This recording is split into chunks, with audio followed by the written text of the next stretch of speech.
my Facebook world. I'm back with another moment of wonder. So last night I finished reading Bill Bryson's Shakespeare, and I was looking for another book to read. And I was just kind of looking through what the library had to offer on my app, and I wanted to get another book, a recorded book. So I picked up The Face of Battle by John Keegan, which is an author my husband has, my military history husband has in his bookshelves. And so I thought, okay, I'll listen to this.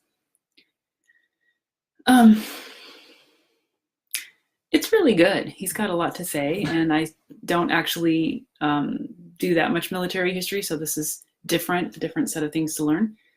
And he is talking about, like you do, I haven't gotten that far into it yet, maybe 1 or 2 chapters, and he is talking about the meta setup of what military history is.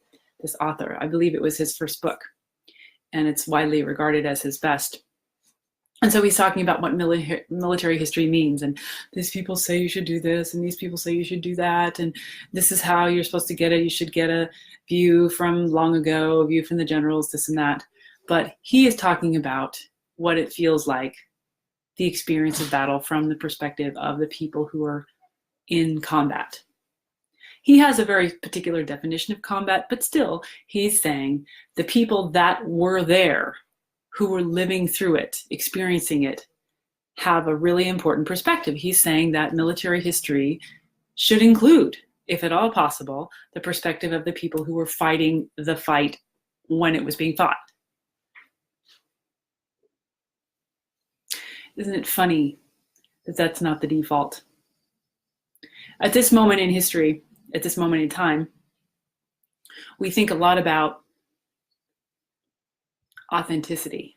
This thing right now that I'm doing, this is authentic. I'm not practiced. This isn't pre-recorded. This is me talking live, and it could be that the door's going to open and my daughter or the cat's going to come in here. This is really authentic live. You're seeing what is happening.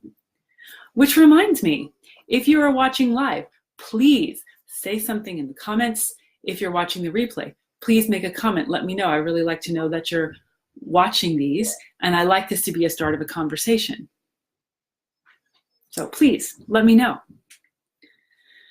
So Keegan says he wants to write about battle from the perspective of the people who are living it, which has not always been the case in military history and still is not for all military historians. Now, see, this reminds me of something that I've learned in my professional life. And indeed, it popped up just this week. I have often had to support technology that is far, most of the time, I'm supporting technology that's far away from where I'm sitting. I don't see it, but I need somebody else from where they are. They call me and say, I have trouble. This camera that I've installed is showing a green line through it. What? What does that mean? And I have to believe, I've learned again and again and again, I have to believe what the person who is in that space, that room, that auditorium, wherever they are, what they are telling me, I have to reckon with it. I have to engage with what they're saying and say, okay, when you say a green line through the image that the camera is sending, what do you mean? Is it a crooked line? Is it a line like this? Is it a bar? What is happening? So I have to really engage with them because they are my eyes, they are my hands, and I have to work with them to resolve the issue remotely. Again and again, I have had to learn, I can say, that's ridiculous. It's not supposed to do that. It's not even possible to do that. I don't believe you. Which is what my mind is saying. My mind is saying, I know how this stuff works. I know what's going on. That's not what happens.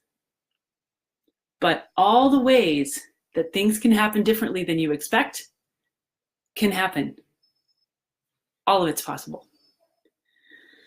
So this very week, my install team was over at a location and we had placed the order for a set of equipment and it went there and the guy saying, hey, I'm supposed to have 12 and I only have 6. I'm like, yeah, but did you open the boxes? Because, I mean, the boxes are supposed to come in pairs. And he's like,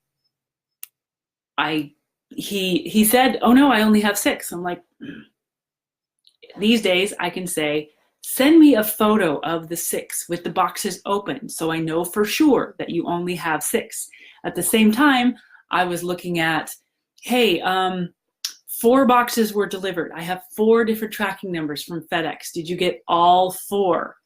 And he's not really answering because he's busy. Not really answering. And I'm not hearing. I'm like, you have 6. Well, are you sure that you don't have 12? Did you open? And he finally sent me the photo. Click photo of 6. I'm like, yep, that's 6. Not 12. Not 6 boxes. It really had 2 inside each box. I had to believe him. He was the one in the battle, metaphorically.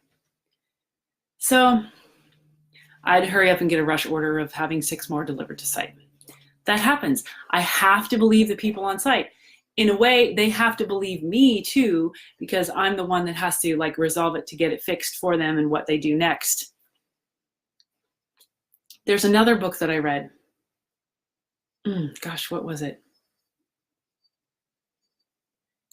I read it recently. I'll have to leave it in the comments. But it was a sci-fi story that I wasn't entirely satisfied with. It was a novel about a 6th grader girl who was living in the time of when the story was that the world was slowing down. It was causing all kinds of climate change and all this weirdness that was happening. And naturally, it was a coming of age book in the midst of the world slowing down and causing weird gravitational and time, whatever, sci-fi dystopia. She was having social issues from the narrative perspective of this 12-year-old girl. Her mother wasn't feeling well and so stopped paying attention to how her daughter was doing. And she lost all her friends and they were mean to her and she was getting bullied and this and that. So I was telling my daughter about this story. And she's like, I agree with you. That mommy doesn't sound like she was doing a good job. I said, yeah. I always ask you every day who you had lunch with. That's the metric I use, is to see like how her social life is doing. I don't want to like get up and like, are you doing okay with your friends? And be all cloying. But I just want to ask her, okay, who'd you eat lunch with today? And if she has too many days in a row that she's eating alone, something's not up. Something's up, right? Not right. But it goes like this. If she tells me something's going on, I better listen to her. And it may be that like something's weird and I don't quite understand what she's saying, but I have to believe her because she's in the battle.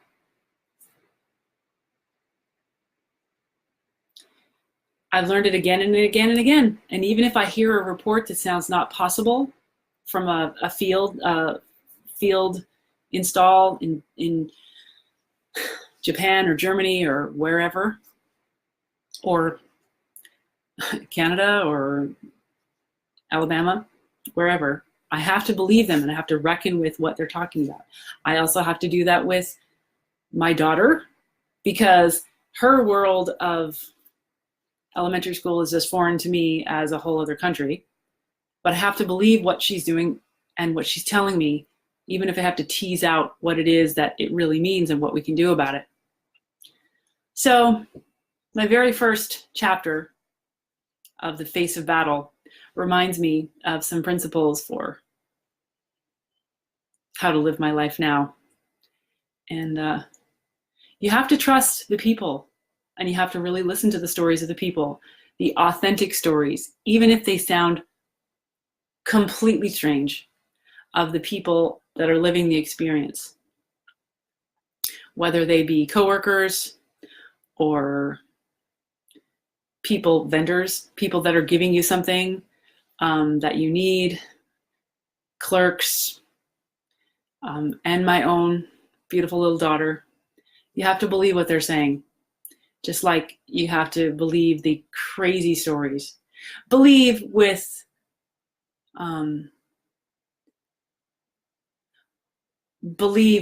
the right perspective, knowing that your story in your head of what they just told you, you might suddenly have a picture in your head of what, and like getting them to line up so that it matches.